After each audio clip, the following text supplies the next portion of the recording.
Welcome to another episode of the Mindset Athlete Podcast with me, James Roberts, transformational coach, two-time Paralympian, and TEDx speaker. I have another awesome episode for you today, so let's get straight into it. And on today's show, I've got Jay Thooft. Jay founded in 2016 Performance Excellence and Recovery Consulting, in other words, PERC, a consulting firm dedicated to providing developing athletes the tools necessary to evaluate their mental game and perform in the face of stress, pressure, and adversity. Before PERC, Jay spent several years at the US Olympic Training Center in Colorado Springs, spending hundreds of sessions working with the world's best athletes to evaluate their performance. Jay's work at the US Olympic Training Center led realization that it wasn't just athletes at the highest level that needed high performance psychology training. It was all athletes that stood to benefit. PERC rapidly became an industry leader in setting the standard for high performance psychology training for developing athletes in the greater Denver area. Today, Jay oversees the mental performance training for 16 youth sports organizations and impacts approximately 5,000 athletes, parents, and coaches every year. With experience working with athletes and performers at the Olympic, national, collegiate, and high school levels, Jay looks forward to bringing his utmost decade of experience in his mission to help you achieve higher levels of performance. Train with PERC is a reflection of Jay's mission to increase the accessibility of high-performance psychology training so any athlete has the opportunity to show up and perform at their best in the moments that matter most. So welcome onto the show, Jay. Thanks for having me, James. Excited to be here. Looking forward to the conversation and see if we can't give some value back to your audience for taking some time out of their day to listen to us just kind of ramble on. So it's my absolute pleasure. But let's go backstory from that. Yeah. Where does your background come from in terms of the sport or the fascination into sports psychology? And obviously that's two winded questions. Yeah, good question. So I started out as an athlete, quickly realized that, even just coming out of high school, I had some opportunities to play at lower levels of college. Very quickly realized that as a baseball player, I had I didn't have a Division I arm, but I had a Division I brain. So, and especially with where my folks were, I come from a very blue collar household. So with where my folks were financially, it made the most sense to get as much money as I could to go to Division I university and take that scholarship money on the educational side and just kind of stuck with sports in some other ways throughout that. But that led to moving out here to Denver, pursuing, wanting to stay within sports, finding out about, this kind of newer field of high performance and sports psychology. Came out here to Denver. The program out here in Denver is fantastic. We've got some great teachers out here.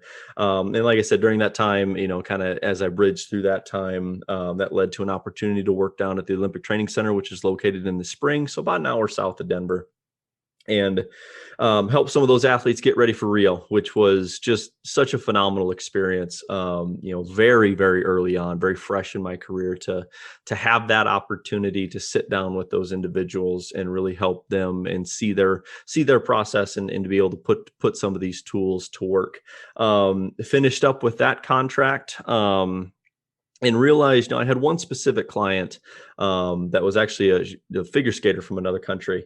And, this was an individual, and figure skaters obviously are very young, right? They enter their sport at a young age, and they exit their sport at a fairly young age. And she was no different. And she was incredibly talented for even her age group.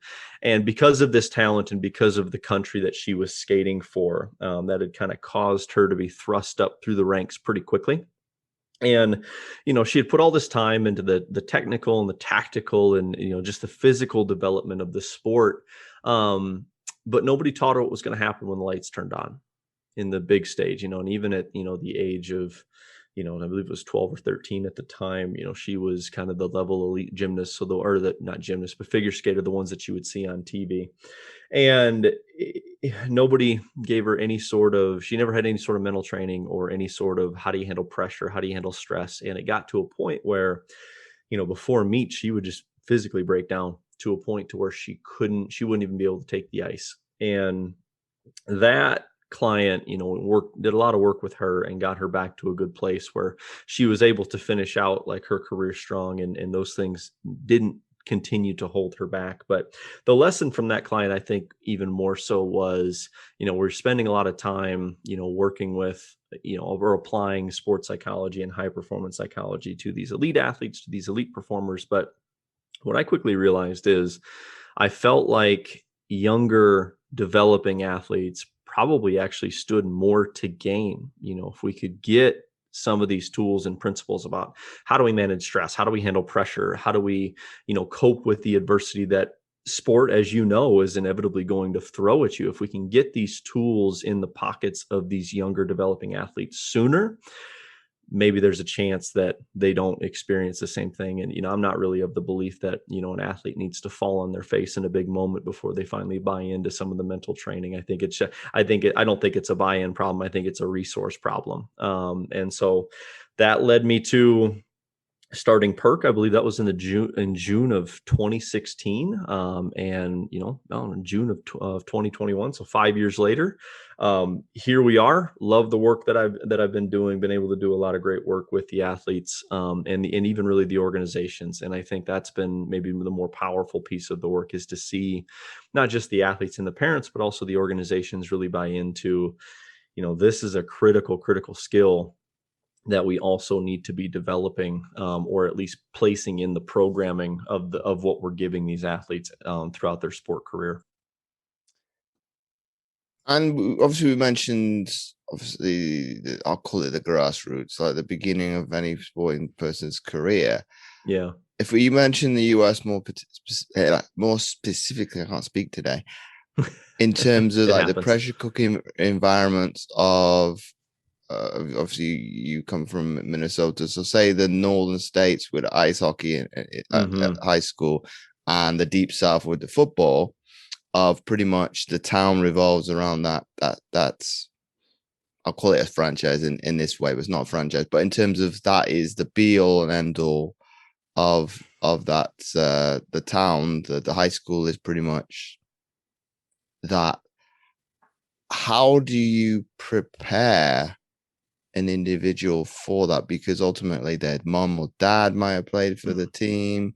Obviously that you're going to be always compared to a team in history.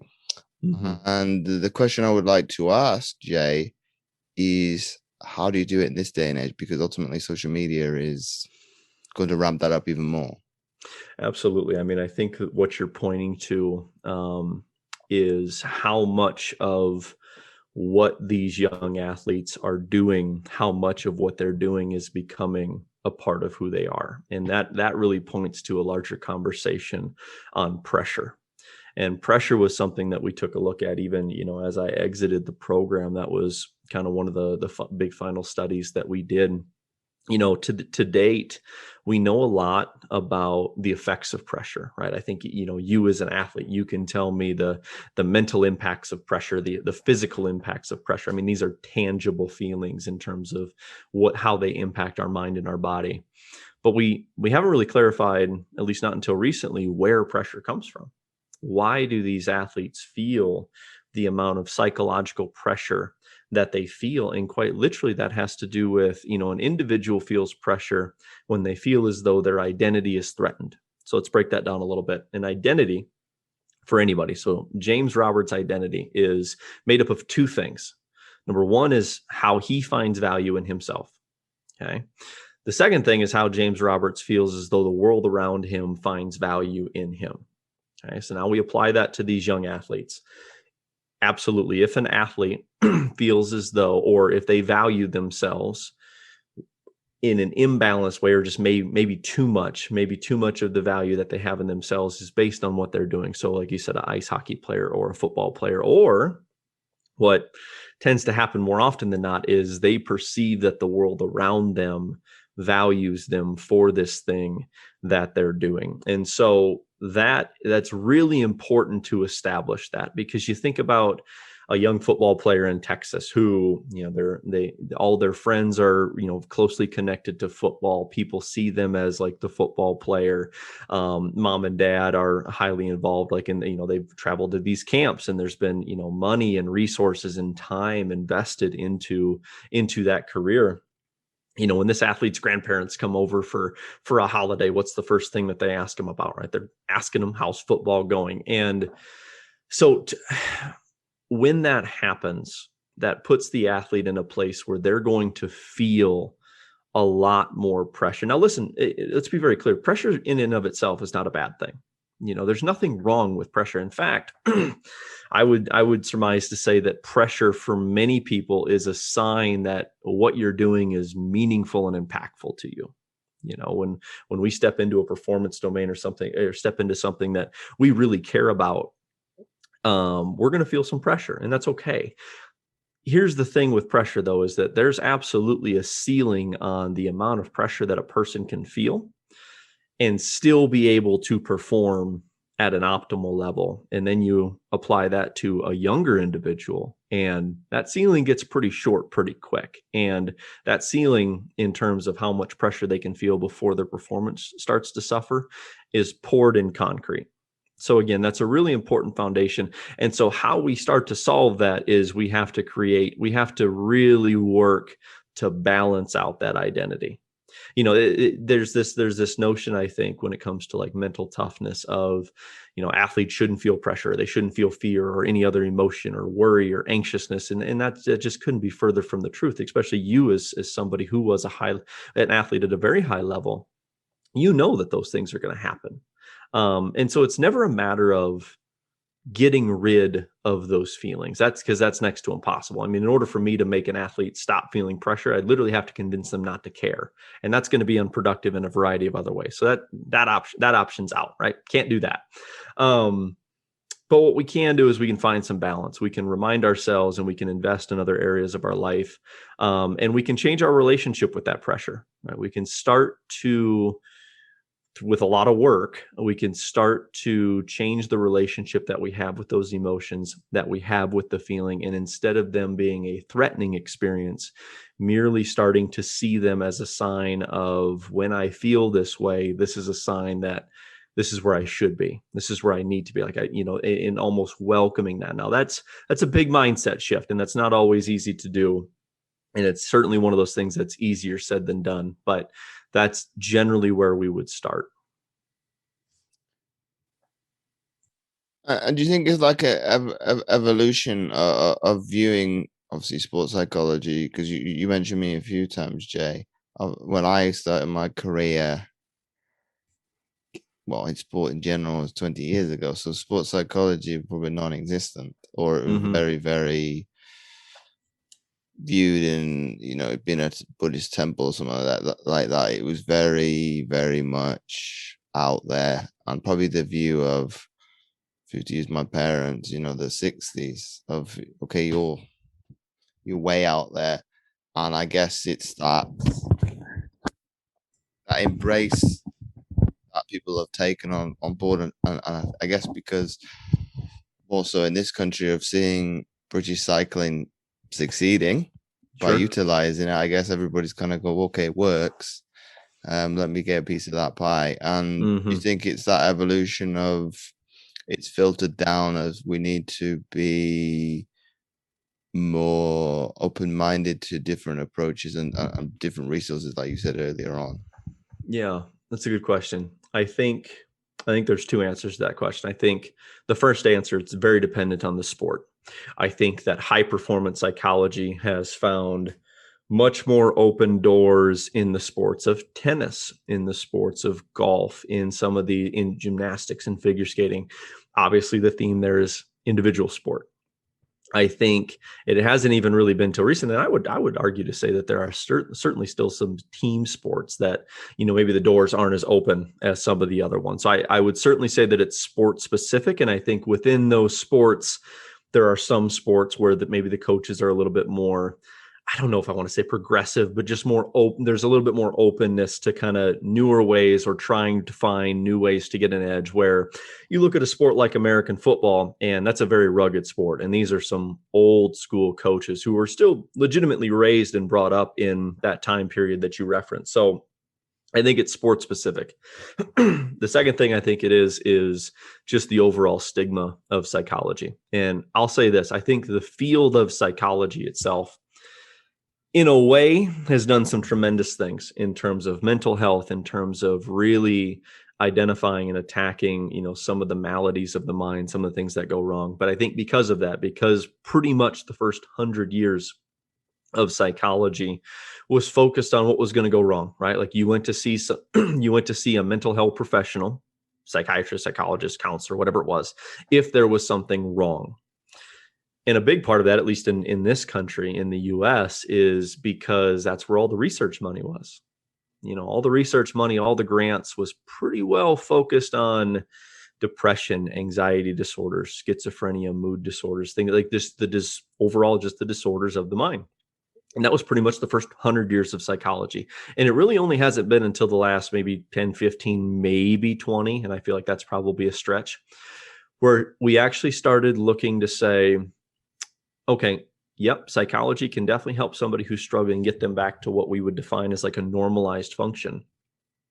But can't it also be used to help a normally functioning individual achieve higher levels of performance, or even higher levels of functioning, or higher levels of, what I would call like mental optimization? It really hasn't been until recently that we've actually started seeing psychology being applied for that purpose as well. And so that would be my answer. I think it's twofold. I think it's sports specific, but I also think that there's been a massive overcoming of just the overall stigma of psychology itself. So what would your view be on Vince Lombardi then? You think, is he ahead of his time, or is it just that sports psychology in that sense of what we know nowadays is just in a different guise of mind management? Because ultimately his team speeches, if you listen to on YouTube, is like, well, I'd run for a brick wall for you. But ultimately, the point I'm making, if he was honest with his players, you can't seek perfection, but I want you to get as close as possible to get excellence. And I think any driven individual, sport minded or not, okay, I like the word of excellence. Okay, you're being a realist with me. With perfection is, I'm going to aspire to it, but if I come close to it, excellence is still pretty good. I think that, like with most other fields, I think that there was probably people doing it. There was probably, certainly great coaches, Lombardi, Bill Walsh is one, Phil Jackson of the Lakers, the great in American basketball with the Lakers and the Bulls. There was, Phil Jackson was probably the first. It was really the first one with George Mumford to pioneer mindfulness just as a intervention, as a skill builder for sport. I think there's been people doing either something close to high performance psychology, or understanding human motivation, or just understanding leadership, or some of these principles, or Lombardi's idea of we can't seek perfection. I mean, that's just a mindset, right? That's a thought pattern building, that sort of thing. I absolutely agree that there has been coaches that maybe set themselves apart. I think that it just hasn't been until recently that we started putting some definitions and some science and some actual research to kind of back up what they found in the beginning. And I'm sure, especially with your background in strength and conditioning, I'm sure there's examples of people who were doing, maybe all the way back to Roman and the gladiator times, where they were doing strength and conditioning programming, or they're kind of figuring it out. And it wasn't until later on in human history that somebody actually put some definitions and some science behind some of the interventions that were being applied. So no, I absolutely agree with you. I think it's you're not reinventing the wheel in most cases. I think people are looking for this, maybe outside of sports, are looking for this magic pill. I think within sports, I think you're a little bit more realistic. Is like these tangibles between the white lines. Yeah. I Yeah, need to put in the work. I agree. I think at least what I've seen in my field, and there's social media, and there's all over the internet, and you see mindset coaches, and yada yada yada, just a million different definitions of the work. I think you've seen a lot of people fall in love with mental skills training, how to visualize, how to breathe, how to talk to yourself, and that's all well and good. But I'll say this, and it's probably going to be an unpopular opinion. Mental skills are not the foundation of strong mental performance. And that's going to be a really unpopular opinion, because the fact of the matter is it doesn't matter how efficient your breathing is, doesn't matter how, well you can visualize, doesn't matter, what your pre-performance routine is, if there's a few things that are flawed in your mindset, or for example, like your relationship with your emotions, or if your identity is off balance, and that's causing just an insurmountable amount of pressure. I'm gonna be honest with you, there's no amount of breathing. Like if I go to let's say that I have a Texas high school, well, let me use a more realistic. So I've got a pro women's soccer player right now. And, she was definitely one where this has been what she's done for the longest time. And just the amount of pressure and the amount of emotions that were wrapped up in just this threat that she felt to her identity, time in and time out. I'm going to be honest with you. I could have given her a breathing exercise, wouldn't have done her a bit of good, wouldn't have helped.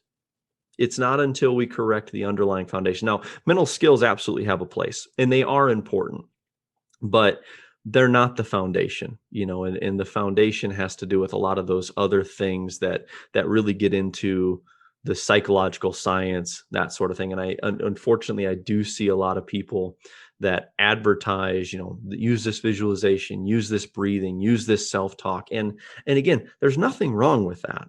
But there's also no reason that you have to pay for that. I mean, I've got those free resources on my YouTube channel. I'll just give you that stuff for free, because yes, it's going to help you, but there's a deeper layer that we need to get into. There's a deeper level of conversation that we need to get into.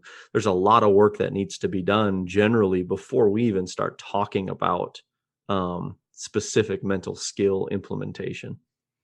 You'd probably like the one, a more recent one with Eric Thomas, of talking about, building all these condos on the hilltops in California, and they're only built into the sand. If they digged a bit deeper and did in the bedrock, obviously these houses wouldn't be sliding down the hillside. And so you and I know what he's talking about, because ultimately you need to dig away at the granite. I've probably done a little bit of both. I'm quite willing to go vulnerable to my audience and to yours. And I was challenged on this about 2 weeks ago in terms of how I was communicating with prospects, how I was communicating with clients, and especially how I was communicating with myself about the emotion. My business coach challenged me to, okay, James, what are we going to do to solve that? And I was willing to, dissociate myself from my previous identity. Mine's not as bad as some people's, as I've got multiple identities that I can distinguish from the athlete, but it was trying to push away that identity of James the Paralympian. It's like, okay, that serves you in some senses, but also it's a negative, because people are going to put you on a pedestal, and then make that gap huge as to, I can't relate to James because you chose to do this. Like, well, I've not created this, but let me get rid of it. And over probably a period of like 2 years, actually show the flaws that I've got, and the vulnerability of, I've overcome this, I've overcome issues with mental health, and be kind of real, and to kind of say, well, I'm not this superhuman that the media portrays athletes to be. I'm just like you. I want to be recognized just like you. And I think obviously going a little bit deeper than that, again, obviously not comfortable, but I'm willing to step out of the uncomfortable, because okay, if I can be okay with I don't know. Everybody's okay with being okay with themselves on a good day. That's not difficult. Absolutely. It's being okay with the days that, you know, you kind of go, I can't be asked today, or I'm not quite feeling it. I feel like really low.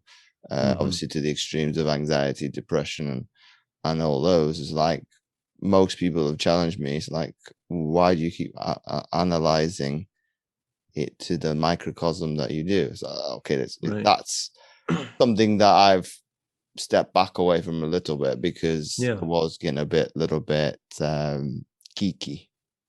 Yeah, I think, you know, the first thing that you said there in terms of the house, and I love that metaphor. That's legitimately the exact same metaphor that I use with my clients is, you know, we have to build this foundation first. And, you know, when it comes to the mental skills side of it, that's where we start putting the walls and the windows and stuff like that. But, you know, the second thing that you touched on there is really what it is to kind of be a coach.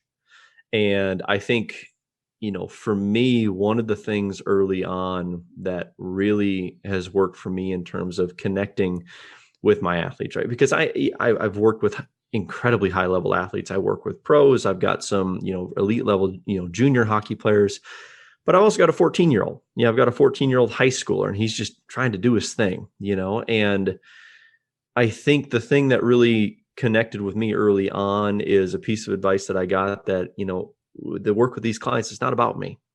It's about them, right? It's about their experience. It's about, do they feel as though you can create in them the transformation that they're looking for? And so it's about them. And I think there's an element of then meeting them where they are and figuring and certainly having a methodology and listen, there's nothing cookie cutter about what I do, because, you know, we're all as unique. We're just too incredibly unique to, you know, that's where, again, some of these just formal mental skills training program, we're new breathing, visualization, self-talk. Okay, well, how does that apply to me though? How do I use that? And the ability to meet somebody where they are and to help them understand that there is a pathway forward. I mean, hope is a powerful, powerful thing. And it's not that we can't just sell hope, right? We have to connect with them and install in them a hope that, you know, there is a pathway forward. Here's how we're going to do that. And for many of them, it feels as though, you know, they've got to climb this big, massive mountain, and it can be intimidating. But in my experience, you know, I'm out here in Colorado. We've got big Rocky Mountains. It's a heck of a lot easier to go up a mountain if you've got a guide there, if you've got somebody there who's done it before. So yeah, I mean, I think that's tremendous advice that you received of, you can't always frame everything through your experience. And in fact, that can be a very limiting experience as a coach. It's really just about, can you help them understand why and how they are struggling? Because I'll be honest with you, that's probably one of the most important pieces of the work, is raising the awareness in the individual of, here's what's going on, here's why you're struggling. But when you do that, when you can show them that, immediately you do something else, and you show them that you understand, and that it's going to be okay, and that there is a way forward. And that is just way more powerful, and you're going to get way more buy-in and execution and then thus, you know, results and transformation that the clients are coming to you for. Well, that's why I had a disagreement with somebody a couple of months ago. That's because they were kind of saying, well, James, you in the past life, more motivational, more inspirational. Okay, continue. Yeah. I didn't obviously, you can tell by my tone of voice, I didn't agree with them, because ultimately the knock-on effect I have from just what, it's like a domino effect. The sport that everybody does at whatever level is predominantly for themselves. It's me in the spotlight. Yep. Okay, it does help to have a team sometimes, because then you can hide. But in terms of being in the spotlight of, we use Friday Night Lights, of being in the moment and being front and center of, we use obviously Texas because it's an easy example to use. You are the most important people in that town on that given night, and everything revolves around leading up to that game. And ultimately I disagreed, and pretty much I'm probably happier than I ever have been, and because it's a buzz. You get, but I probably get more of a buzz now than I do. Okay, there are some down moments, but ultimately you get to speak to more individuals. And I've been in both individual sport and team sport. It is a lonely place, especially when you not winning, because ultimately you turn on each other. I used to probably the worst person for it. Okay, I didn't play, so I'll badmouth the team because ultimately I'm going to distance myself from the performance, take no accountability for the lead up to it, and kind of just that's taken some reflection on that, and probably a couple of years to kind of digest it and kind of say, James, that's a cop out, and that's being a sellout. You need to take some ownership, because ultimately, if you didn't prepare the other guys for going to war, that's your fault too. Okay, I'm now 35 years old. I was 25 years old back then, so I was probably still quite juvenile. But I've been willing to take on board positive criticism. Is easy, but some people are surprised by how I can digest criticism. I don't. I just take it in. I just do like Mike Tyson that's saying, "I'll get smacked in the mouth." But I'm gonna get up. It's like, okay, what you said I don't like, but it's the truth. And what doesn't kill you makes you stronger. Obviously, that's another saying. Ultimately, come out the other side. So I think what I'd echo what you said, Jay, is it's a powerful thing that it's probably taken the realization that I've talked a good game of I did it by myself, right? Which is ultimately ridiculous, because I had a very supportive family, at the very least, to be able to kind of go, okay, we hear you. I used to be one of the athletes that dump my problems and move on. And I obviously apologize for that in later life, as to, well, you can't do anything or impact on the situation. I've just kind of go, here you go, here's a problem. I'll forget about it. I'll move on and I'll deal with it. But I probably would have been better resourced if I'd have dealt with it myself, because that's pressure, that's stress. Ultimately, I know how to deal with it, and that's overcoming adversity. But I tell the people now, it's like, well, you can do it by yourself. Obviously, some people can, some people can't. Some people think that they know best. I've been there and thought that as well, as, yeah, I knew best, I do this. But what you mentioned in the very beginning of the episode, of pretty much athletes don't need to fall on their face. I think I'm a dying generation of thinking like that. I need to fail before I succeed. Whereas I think the guys coming in now, guys and girls, as ultimately, if you can learn anything probably from this episode, is we might as well step on the backs of the individuals that have been there before. You don't make those same mistakes. You learn the lessons, but you don't make the mistakes. No, 100%. I think, it's interesting you bring up something, just this idea of how the way that you handled, whether it was stress and pressure and adversity as an athlete, it may have gotten you by, whether or not it was optimal or whether or not it was the most productive. And there you are shaking your head.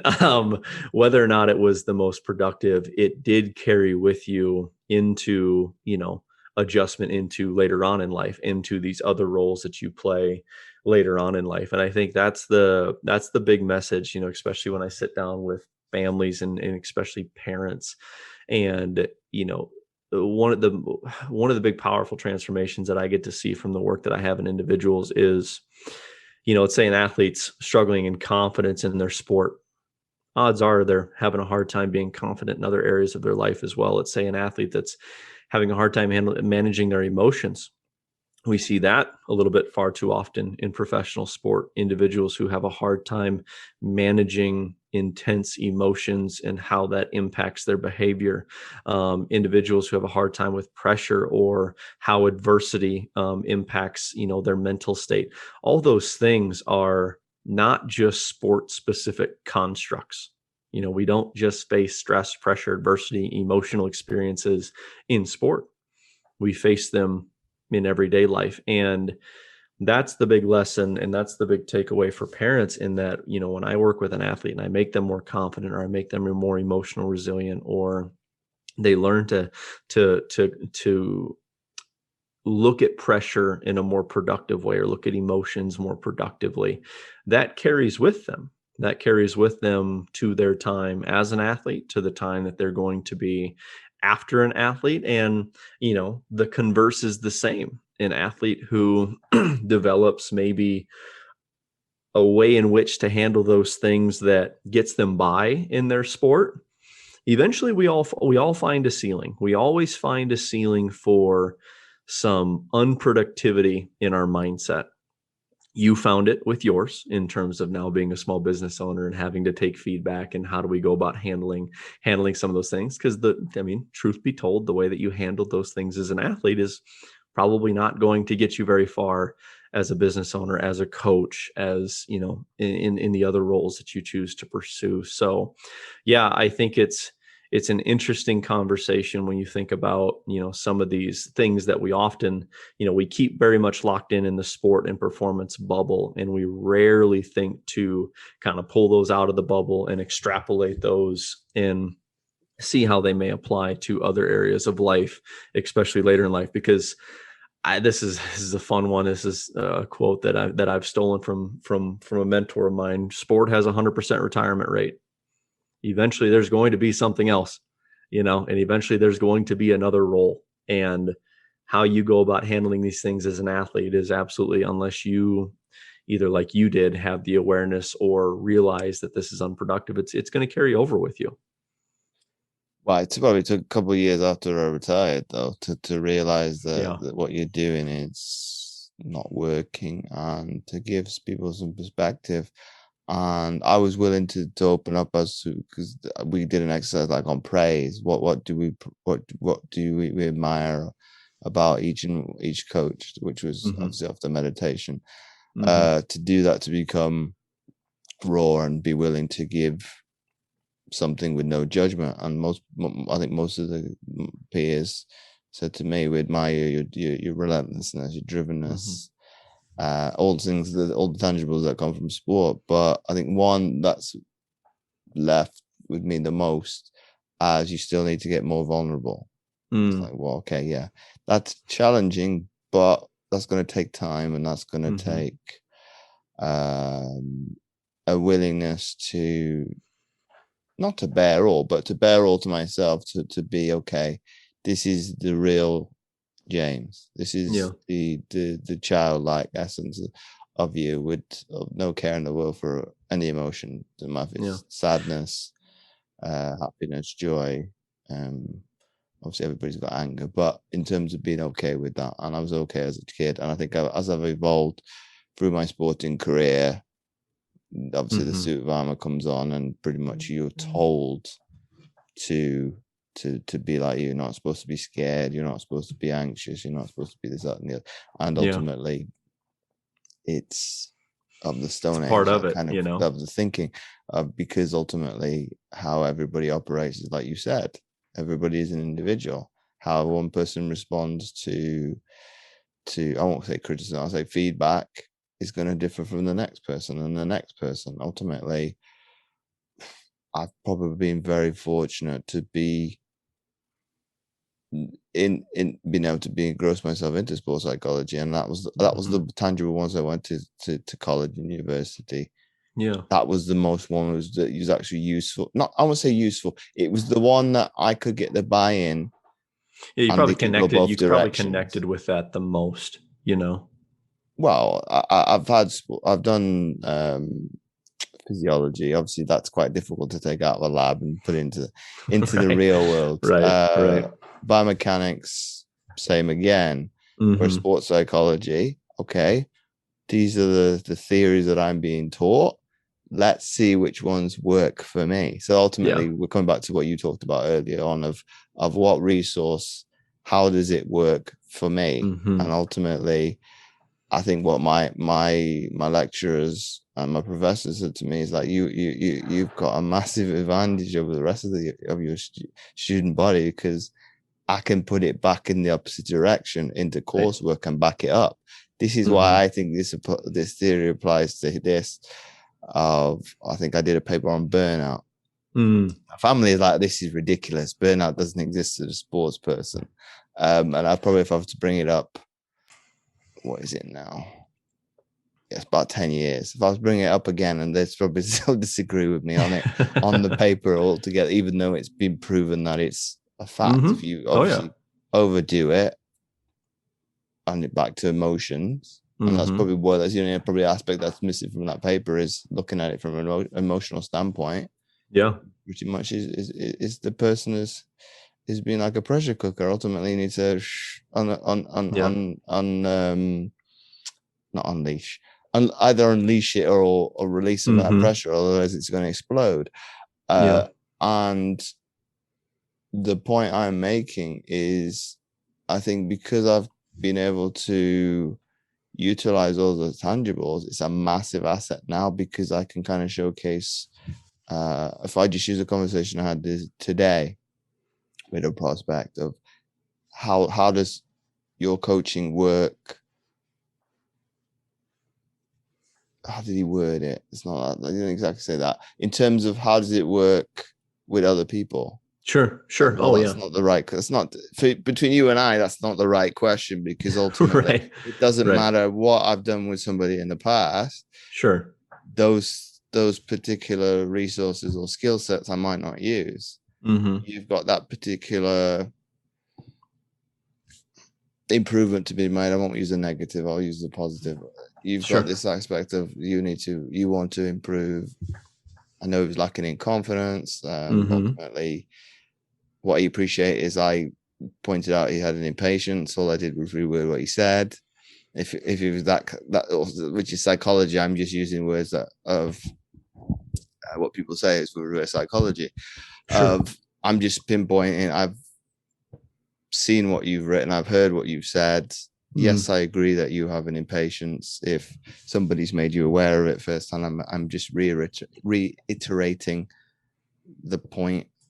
But we can obviously look to, and he's like, oh, I've never, I've only been speaking like for a couple of days. It's like Yeah. I already know you. Mhm. Like, well, that's great.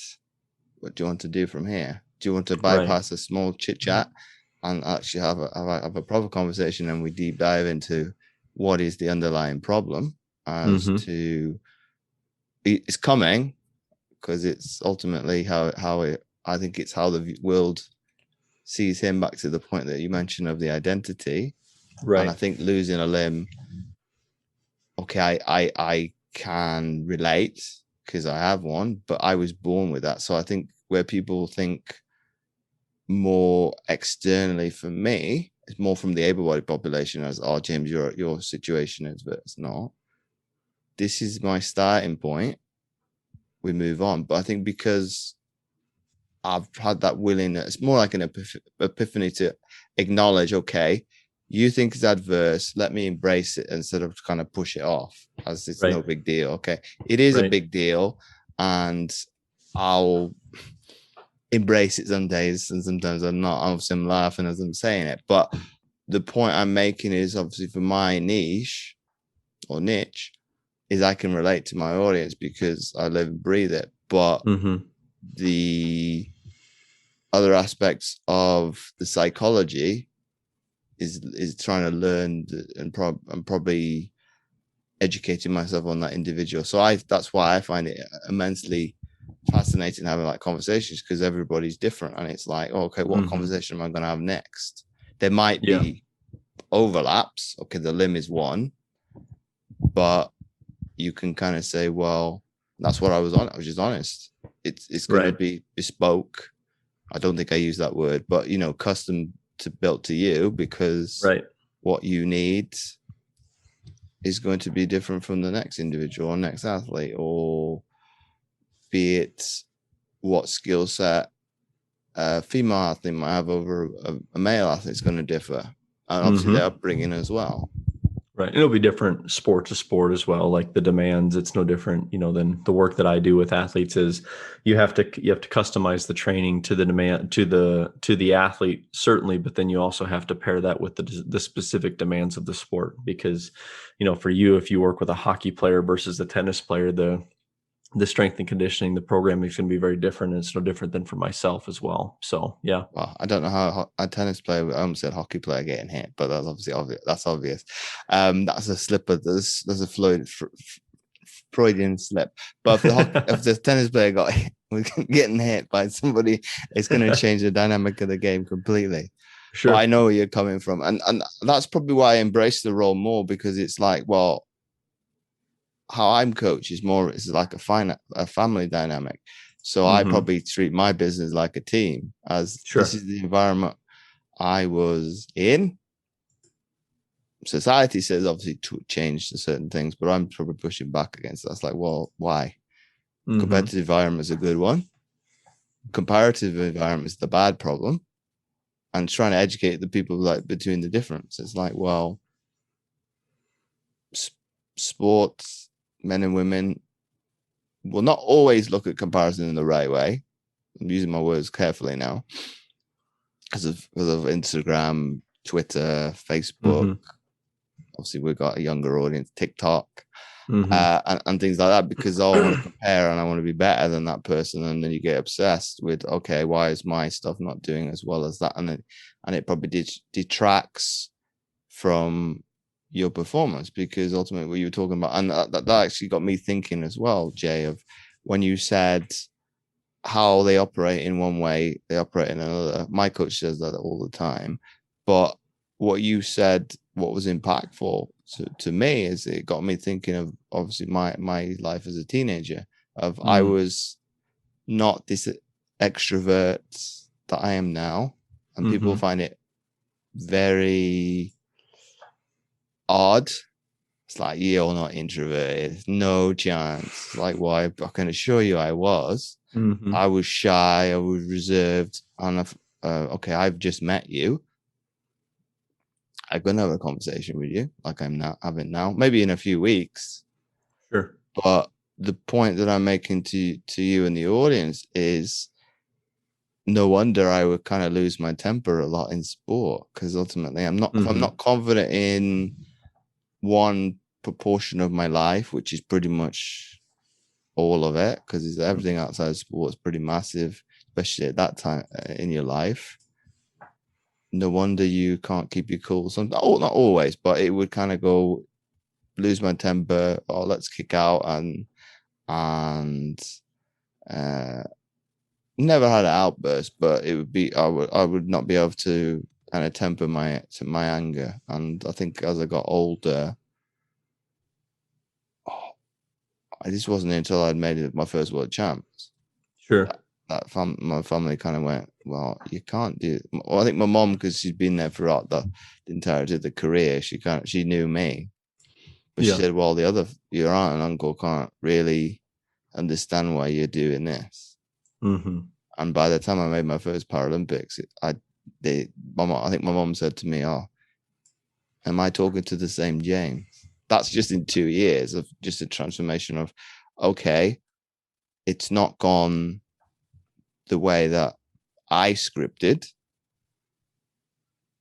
That's okay. I've thrown the kitchen sink. Obviously, I wasn't very happy the next day, but around my family, I was very, very humble. It's like, well, okay, I've done the best. We've done the best that we could. We've thrown the entirety of it and gone full time, and okay, it didn't work out. There's no medal in my house to utilize. Not utilize is not the right word. To put into summarize what the sacrifice you have to put in. But obviously my definition of success is massively differently, but from back then. Sure. it was all about, you know, the materialistic things back then. It's like, well, okay, what, but I think that's because of societal pressures a little bit. That's my opinion of, Sure, you know, sure. of you must have a big house, you must have these luxurious Right. items, you must go pro on pretty much, I can't remember, I think it's like no 1% chance of you making it pro. I think obviously the American psyche towards some sports need to tweak, because then what's wrong with going to play in Europe and you still get paid to do it? You're still doing, still a professional. But that's more so with the stereotype probably of, oh, look at me. Well, I think it's a comparison thing too, you know, and I think that's especially with my younger athletes, you know, if we subscribe to the philosophy that comparison is going to be the thief of joy, you know, there's many individuals that, you know, I've worked with, and they've had a great performance, you know, but they allow something in social media, or I didn't get this amount of statistical success in that game, or I didn't get recruited to the same level university that this other prospect that they got, you know, the opportunity to. And yeah, I think that it's very easy to have, you know, what we would describe in psychology as like this external frame of reference, right? Which is an external frame of reference is you're literally like, you have a frame, like a picture for like a window frame in front of you, and you're looking from yourself external to the world and asking yourself, you know, based on what you see in the world, are you doing the right thing? Are you, you know, is it gratifying? Is what you're doing, you know, just acceptable? So we look for gratification and acceptance through that external frame. That's really unproductive. You know, some of the more powerful and more successful people, they have this internal frame of reference where they just look inward, and they have a very deep sense of what their purpose is, what they're looking to accomplish, what their values are, and then they just align their action to those values. And yeah, I mean, I think what you just described there is getting caught up in just perpetually looking to the external world, and then basing what you see on whether or not you're just even doing the right thing is really going to be unproductive. It's kind of it's the gym paradox, right? And this is the example that I'll give. It's, you know, if you're going to the gym to like you know, to get, you know, stronger and to build muscle or whatever it is. But if you're going to the gym because, you know, you want to be the biggest person in the gym or the most fit person in the gym, there's always somebody somewhere who's more fit than you. There's always, you know, for us men, it's a very egotistical thing, right? There's always a bigger guy in the gym. Even you, as large as you are, James, right? There's always going to be a bigger guy. You're in the the gym. second person to say, I don't see it. To give you some context, the first person was one of the barbers in my barber shop. It's like, oh, Yeah. you're quite built like I'm not tall. I'm only 5'8". But he's like, oh, you're quite broad. It's like, well, okay. I think I'm gonna have to do a, you know, before and after picture. This is maybe it's the camera. Sport. You fill up the screen very well on this. Yeah, but I'm close to. It might be because I'm closer to the screen than you. It could be just that. I'm not that imposing figure. But right. What he was relating to is obviously the color of my skin as well. It's like, you're quite imposing figure. It's like, well, I'm small. Oh. If I was 6 foot tall, I could understand that I'm intimidating figure of, you know, tall, dark, and handsome. But I'm quite short. I'm average height.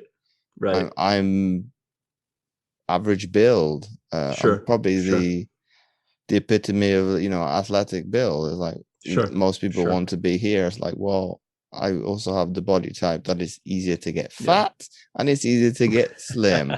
So I can joke around with that. It's like, well, you don't want to go you don't want to go the bad way. Mm-hmm. You want to go the good way. Right. But that's the bonus of that build. But obviously, the question I'd like to ask you, and this is something I was asked, and I think you were probably more expertly suited to answer it than I probably was. I had this elderly gentleman say, I want to become an extrovert from an introvert. And so if I'll give you a little bit of backstory, he comes from a generation of education. So when he asked his parents, "Can I play high school football?" they said no.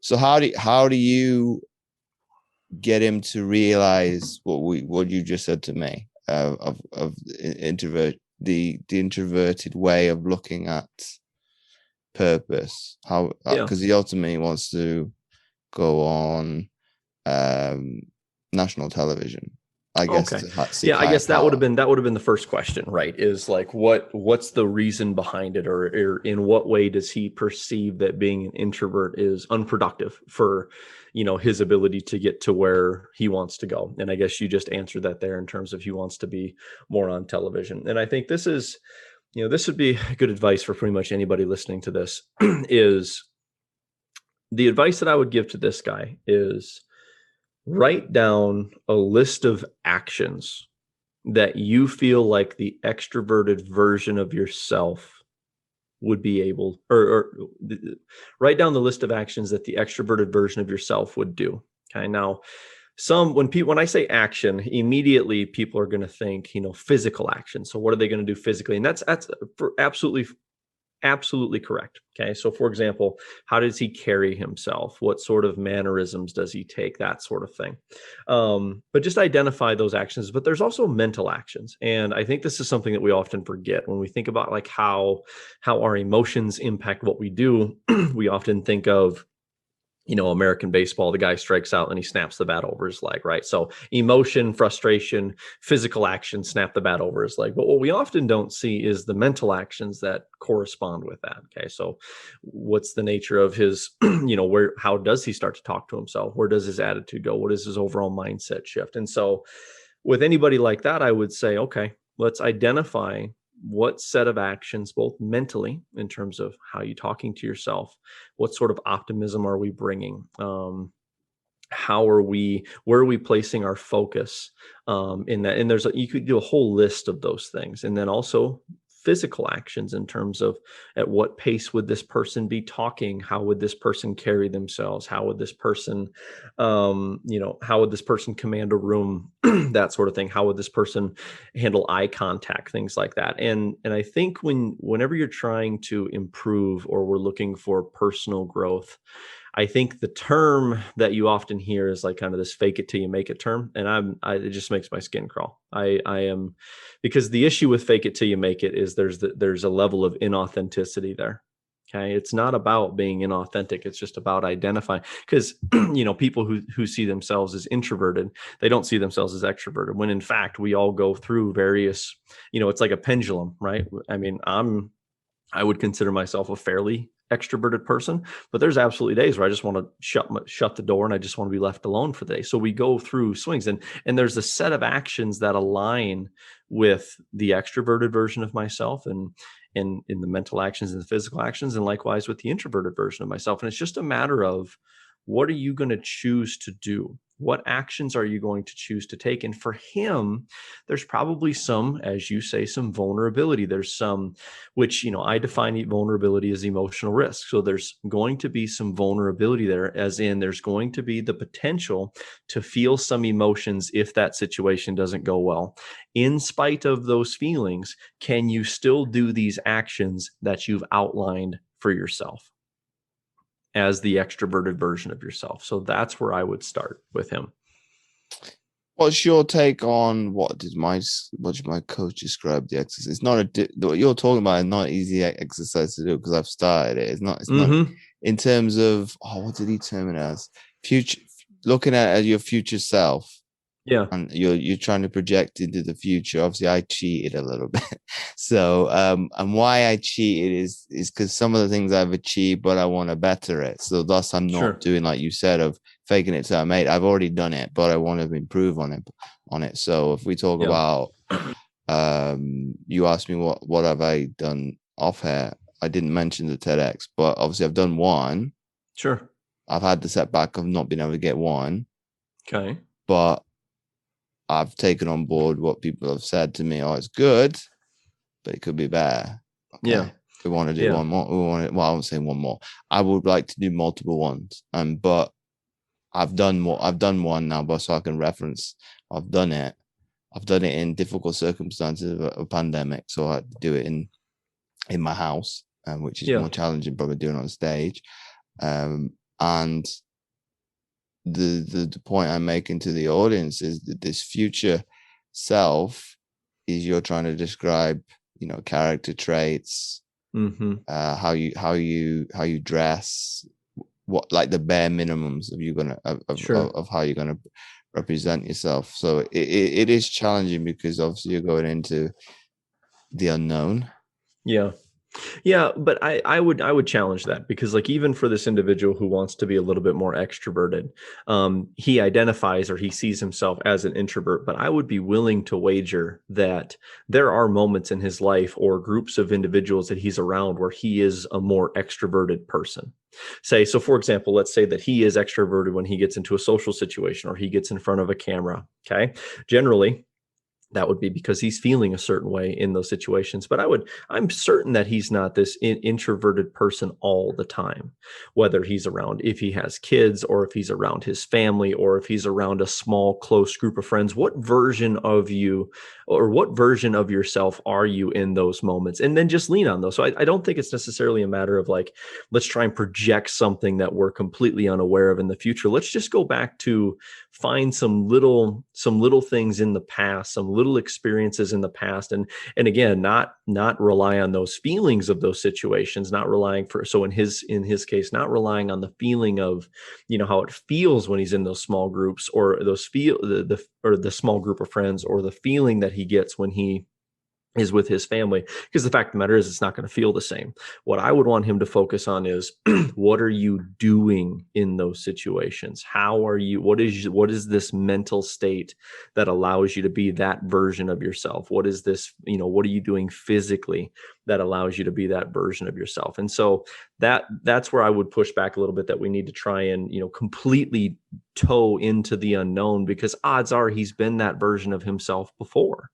Even the most unconfident person, there's a situation where they don't feel unconfident, where they're actually able to be an authentic version of themselves. What is that person doing what is that person doing in those situations that they are failing to doing in some of these other situations that make them uncomfortable, that then cause them to take a set of actions that align with them then being unconfident? Oh, what's my question of thought now? What's your take on what you just said there, in terms of, and see if it can come back, of you were talking about, yeah, there we go, it's come back now. That makes a change. It's happened sometimes, it hasn't come back. In your personal opinion, Jay, do you think athletes are better suited to that because ultimately they've got so much recall, both good and bad, that they can go back in terms of, because you mentioned obviously a moment in time where you feel confident, of being able to go back in time and then to feel a certain way as, okay, I've faced something that looks quite similar to what I'm experiencing right now. Let me go back and see how that feels. Do you think athletes are better suited, or just generalizing? No, I don't think they're better suited. I think that it is it's an individual thing. And I think if we're going to like try and identify a specific skill, I think the skill is the ability to reflect, and maybe even the willingness to go back and reflect. Now, maybe you could make the argument that like athletes are forced to reflect back on past performances like more often than like any other person. But I think whether you're an athlete, whether you're a performer, whether you're any specific career or whatever it is that you're doing in your craft, if you have the ability to go back and reflect and to do so with the right intention, then I think you open the window for you to be able to kind of identify some of these concepts, or at least identify the disparity between the version of yourself that you're trying to be, that you're trying to execute, and the version of yourself that you are. So yeah, maybe you can make the argument that athletes are in a situation where they have to review their performance, but I think the majority of us review our performance in anything that we're doing, whether it's, maybe sometimes it's not terribly productive, but I do think that we are spending some time reflecting on it. You'll probably like this one. My coach says cutting off the head of the old identity. Cutting off Okay, what? it's extreme. It's extreme, but ultimately, it's true, because ultimately you get some some closure and being able to move forward. It's like that's probably my, I won't say unwillingness, because that's not true. It's probably I don't want to. Yeah. For some of it's like, well, no, I don't want to cut his head off completely, because I want to be able to recall him back if I need to. But right. It's probably maybe pushing him into, I don't know, we took the brig or something like that. It's like, yeah, it can't come out, but I'll let you out if I want to. But sure, to I know some people, to be able to unshackle themselves, they do need to do that extreme of, well, you're not being you're not being productive, you're not being useful. I need to get rid of you. Ultimately, that's probably why I've had that little bit of conflict. It's like it's still somewhat useful, but I think the point you mentioned of in my current line of work, to lose my temper with people is very unproductive. Obviously, I can make a point, as I did have a previous client where I had to kind of, well, I was losing my temper with myself, but I confronted them, not literally, but confronted them on Zoom and kind of said, well, I don't want to treat you like a child, but if I need to, I'm going to have to, because you're not listening. But that's the reflection I got to. It's like, well, I'm smashing my head against a brick wall, which is stupid. Yeah. It's not going into you. Thus, I'm doing something wrong. How do I tweak it? Obviously, I bring it to head. I've reflected there again, and ultimately came out with something that was very useful for everybody. Yeah, sure. And I've obviously capitalized on it, but it's probably taken, oh gosh, we're talking about probably like a year ago of kind of going, well, nah, you're beating yourself up. Yes, it goes both ways, as they're very good communicator now, but I think because I've got better, I've raised the standard of kind of going, well, what's the problem? And now it will be, okay, what was it? I think she made light of having a back problem when she did work with me. I didn't. That's news to me, because I thought it was something new.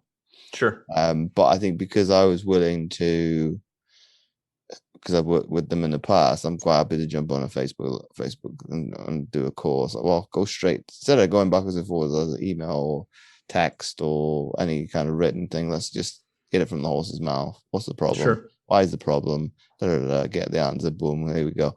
Okay, it's more of a problem that you let on. It would have been better at the time. We could have sorted that as well.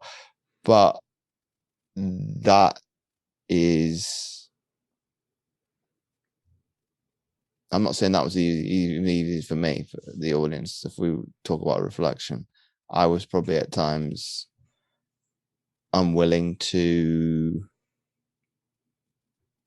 look at things from a different perspective. It be black and white. It's probably similar to the gentleman that I mentioned to do. It's clear cut. Introvert, extrovert, he sees it black and white. My TEDx talk, I talked about motivation as, look at it from a camera's perspective. It's black and white, and it's not black and white. It's shades of gray. You need to have an open-mindedness of looking at motivation is cyclical, like everything in life. It's waves. It comes and goes. I think the athletes listen to this know that for a fact. I think for people outside of the sporting arena, I think they assume all these people are floating on cloud nine every single day. It's like, okay, no, that's not realistic. Even the ones winning title after title, gold medals, etc. They gotta. I would argue even Michael Jordan and Kobe Bryant probably, well, obviously no longer with us, but they probably suffer with motivation from time to time, even though Kobe talks about Mamba mentality. There's probably lower points. Yeah. Well, I do agree with you in that. I think that there has been kind of this perception of elite athletes for a long time, of them kind of being, I don't know if superhuman is the word, but kind of they're just on another level above. And it hasn't really been until recently, at least, with some of our athletes in the US kind of coming out and actually speaking to some of the mental health challenges that I think have been brushed under the rug. And I think they've been brushed under the rug because these athletes have always been afraid of being deemed as weak, and I think that's a piece of the identity that really any athlete can, or that's an unproductive piece of an identity that an athlete can adopt, in that, I have to be this certain thing. I have to be without fear or worry or anxiousness. And I have to be without failure. And I have to be without this feeling of pressure, because anything other than that is going to be deemed as weak. And if there's one thing that an athlete never wants to be deemed as, is that would be weak. Yeah, but I think you'd agree with this, Jay. There's no success without failure. There is no strength without weakness. Yeah. Pretty much, I can make a quite case in point for every single word. Yeah. There is an opposite. And ultimately, okay, my coach is named Rich, and he's used the slogan Team Rich. And my mom was asking me today, who's Team Poor? Ultimately, it's funny, but it's true. But nobody wants to be on that team. Right. Pretty much the money talks, and the money goes around with dollar signs. Yeah. It's the same mentality. If I was to say to this audience, do you want to be a winner, or do you want to be a loser? Sure. I highly doubt nobody will be on the other side of the fence with the losers. Right. It is a perspective of, I think it's badly placed, because you know better than everybody. You learn more from the losing, more from failure than you ever did with winning and succeeding. Ultimately, I mean, you can if you allow yourself to. I think that yes, you have to.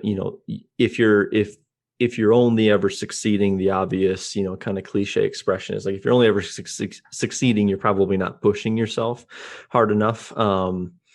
But I also think that, just even with the everyday athlete or the everyday person or performer, if you fail, you then have a decision to make. And I do think that there are absolutely people who will deem even the smallest failure as almost like a fatality. Like, well, that opportunity's gone, will never come back. And they treat it as though it's fatal. And that's obviously where we can, where the conversation could take more of like a growth mindset turn. But, I absolutely agree with you that I would restate it and say that, failure can create more success if you allow it to, because I absolutely think that there are people that, in that, I've met with some of them as clients that we've had to work through this, that failure is just so catastrophic, or at least the relationship with failure is, and really that gets down to what are these consequences of the failure that they're putting in their mind. Who are they're letting themselves down, letting the people around them down. Like, how catastrophic is that going to be in their mind? But again, that just goes back to kind of that relationship with these principles. I always think it's important, as you've heard, I never use the term good or bad when we talk about. So now there are things that are good, and there are things that are overtly bad, right? But I always speak in terms of, and I do this with my clients as well, I always speak in terms of productive or unproductive. And failure is no different. You have a choice. How can you find a way to make this productive? Because failure can absolutely be unproductive, and it can absolutely be, lead to self-sabotage, lead to this pessimistic mindset, lead to this lack of creativity, and then thus you're not going to find a solution. There's another side to that coin, but that's also a choice. And it's a lot easier to make that choice if you've cultivated a more productive relationship with what failure is. I think that's a great way of looking at that. I'm going to steal that now. Yeah, do it. All yours. In terms of, no, but I think it's you look at it from a factory perspective.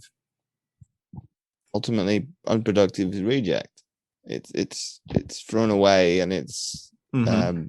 I think the only one that I'm not endorsing Snickers, but they use inside their bar as pretty much the leftovers from the one before, thinking, well, that's a mistake then. Originally, the company didn't come up with that straight off the bat. Right. Somebody's made a mistake along the lines, and then that they've stuck with it because it's sold.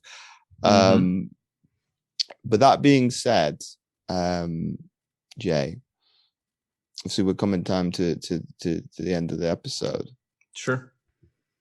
I ask this of every guest, and I'll ask you 2 questions. I'll be generous. If you got to sit down with any athlete, dead or alive for that matter, who would that be and why? And my second question, which coach would you like to sit down with, dead or alive, and why? Coach that's a straightforward one. So Phil Jackson, just in terms of just him being kind of one of the first ones to bring a lot of this to the forefront. I mean, this is, I believe the Bulls, I believe the Bulls were like the 80s, and then the Lakers came afterwards. 80s, early 90s. Maybe it was the 90s. But coach would be Phil Jackson. Athlete, man. There's so many good options. Ryan Fitzpatrick. Why? Because obviously for the American owners, I know why, because I watched a little bit of NFL. Yeah, for the international sure. owners, why? Yeah. So the 20-second story on Ryan Fitzpatrick. So Ryan Fitzpatrick is an NFL American football quarterback. And throughout his entire career, he's never been the best or considered a top prospect or anything, right? He wasn't a top prospect coming out of high school. I believe he played at Harvard, not exactly an American football powerhouse, right? I'm not even sure that he was drafted. If he was, it was in the later rounds. Like, he's just never been the guy on any team. And in a league where the average career is about 2.5 years long, this guy found a way to make I think he's going on his 17th or 18th year this year, just never being what anybody would consider elite. And he is my favorite, go-to example for athletes when it comes to their mindset, in that the most valuable quality that an athlete can have is to be consistent. And it doesn't matter if you're consistently the best guy on the team, the mid guy on the team, or you're just consistently the third stringer or the backup. If you're consistent, that means that you're reliable. That means that the coaches are going to trust you. And if you're an athlete that the coaches can trust, that's almost always going to lead to more and more opportunities. And that has just been that guy's entire career. And he just seems like a cool dude. He seems like a dude you'd want to grab a beer with. So Ryan Fitzpatrick and Phil Jackson would be the answer there. Well, I think most people probably know him from that highlight where he got his helmet pulled the other way and he still made the throw. Yeah. Yeah. So, but he's never been the guy. And it's such a good story. I mean, you can go across sport with that example. I mean, there's absolutely guys in, American baseball or hockey who they've made an entire career just because they're good teammates, or they're good locker room guys, or they're just consistent. Ryan Fitzpatrick he's done very well for himself financially, never being the best guy. And yet we see so many athletes just being so focused on and so, deterred because they're not the best one, or they're not the best one at the camp, or not the best one on the team, or not the highest rated prospect, in their country or globally. And honestly, you don't have to be. Look at that guy. He's doing fine. And my last question before we wrap up the episode is, if you had to summarize what we've been speaking about into one sentence for people to take away, what would that be? I would summarize that the ability to handle stress and pressure and adversity is something that, yes, elite athletes and performers can become very good at, but they can absolutely be distilled down and apply to just about, really anybody who's trying to better enhance a craft or better enhance themselves or whatever it is. So that would be the thing. And then I've got a free gift for your audience too.